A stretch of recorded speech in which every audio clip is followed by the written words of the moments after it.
प्रयाग नगरी बसे संगम के तीरे, प्रयाग नगरी बसे संगम के तीरे।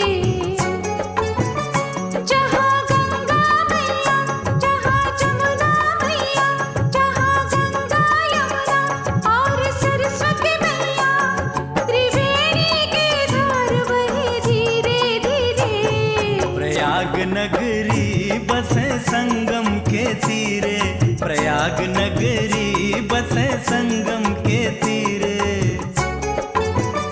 जहाँ गंगा मैया, जहाँ यमुना मैया, जहाँ गंगा यमुना सरस्वती मैया,